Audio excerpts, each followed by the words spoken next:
Olá! Bom, hoje nossa conversa vai focar num capítulo bem movimentado do livro de Atos, o 19. É um relato cheio de ação, sabe? Tudo acontece em Éfeso com o apóstolo Paulo no centro. Para começar, tem a chegada dele lá e um encontro, assim, bem interessante com alguns discípulos. Ele nota algo e pergunta: Vocês receberam o Espírito Santo quando creram? E a resposta deles é surpreendente, né? Nós nem sequer ouvimos que existe Espírito Santo. Pois é, e isso é chave.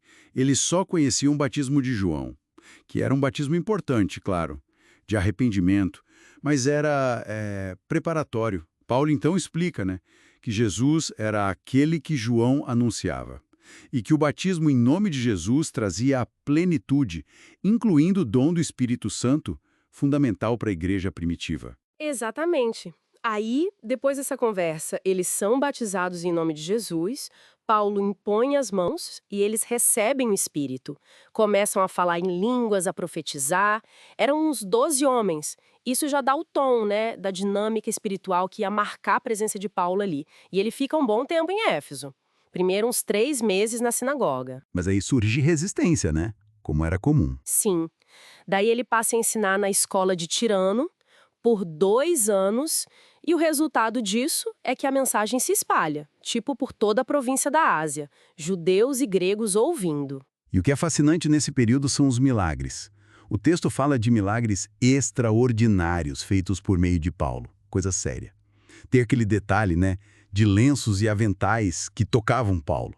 Só isso já era suficiente para curar doentes e expulsar espíritos malignos. Era mais que cura. Era uma demonstração de autoridade, sabe, num lugar como Éfeso, cheio de práticas mágicas. Parecem os 7 filhos de Seva, eram exorcistas que andavam por aí, né? Eles tentam usar o nome de Jesus meio que como uma fórmula. Esconjuro vocês por Jesus a quem Paulo prega, como se fosse um encantamento sem relação nenhuma com ele. E a resposta é sim, direta e brutal. O espírito maligno reconhece a autoridade de verdade. Conheço Jesus e sei quem é Paulo. Mas aí desafia eles, mas vocês quem são? O resultado é que o homem possuído ataca eles com violência. Eles fogem da casa nus e feridos. Fica clara a diferença entre poder autêntico que vem da fé e a imitação que não só é inútil como perigosa. O impacto disso na cidade foi uau! O medo geral se espalhou e o nome de Jesus foi muito exaltado. Muita gente que tinha crido veio confessar as práticas ocultas que ainda mantinham. Éfeso era um centro gigantesco de magia no mundo antigo, né? Então essa confissão pública, e principalmente o que vem depois... A queima dos livros. Exato, a queima pública dos livros de feitiçaria.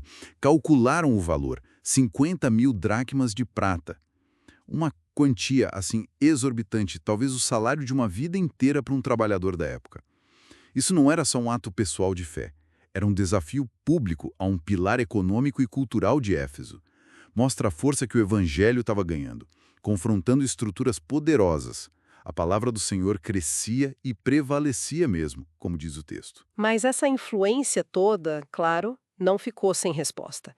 Depois que Paulo começa a planejar os próximos passos, Macedônia, Acaia, Jerusalém até Roma, e envia Timóteo e Erasto na frente, aí explode um grande tumulto. E a raiz do problema é uma mistura de economia e religião. Quem começa tudo é Demétrio, um ourives. Isso, Demétrio fazia nichos de prata da deusa Ártemis, um negócio que dava muito dinheiro para muita gente ali. Ele percebe que a pregação de Paulo é uma ameaça direta. O argumento dele é duplo, bem esperto. Primeiro, o econômico.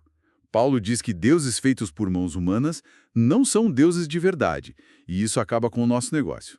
Segundo, o religioso. Isso diminui a honra da nossa grande deusa Ártemis, cujo templo era uma das maravilhas do mundo. E a reação é imediata. A multidão fica furiosa. Começam a gritar: "Grande é a Ártemis dos Efésios!" Vira um caos. Eles agarram Gaio e Aristarco, que andavam com Paulo, e arrastam eles para o teatro da cidade. É, a dinâmica clássica, né? Multidão inflamada por medo econômico, por fervor religioso. A razão some. O texto até diz que a maioria ali no teatro nem sabia direito por que estava protestando. Uma confusão só. Tirar o foco da comunidade judaica, não sei. Mas a multidão nem deixa. Assim que percebem que ele é judeu, ignoram e voltam a gritar o nome da deusa por quase 2 horas.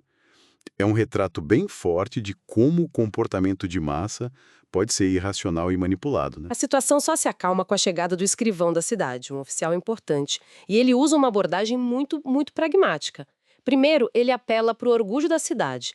Todo mundo sabe que Éfeso é a guardiã do templo da grande Ártemis. Depois, defende os homens de Paulo. Eles não roubaram nada do templo, nem falaram mal da nossa deusa. Aí ele direciona para o caminho legal. Se Demétrio e os outros têm queixas, existem os tribunais, os procônsules, resolvam lá. E o ponto crucial, ele alerta para o perigo. Cuidado, podemos ser acusados de motim por Roma por causa dessa confusão toda sem motivo justificável. Foi uma jogada política muito hábil. Apelou à ordem, ao processo legal, ao medo da autoridade romana e conseguiu dispersar a multidão. Essa intervenção pragmática para acalmar uma situação explosiva, com raízes na fé e na economia, é algo bem significativo. Então, o que a gente pode tirar desse capítulo 19 de Atos? Vemos um poder espiritual que transforma vidas, confronta culturas, leva a renúncias radicais como a queima dos livros.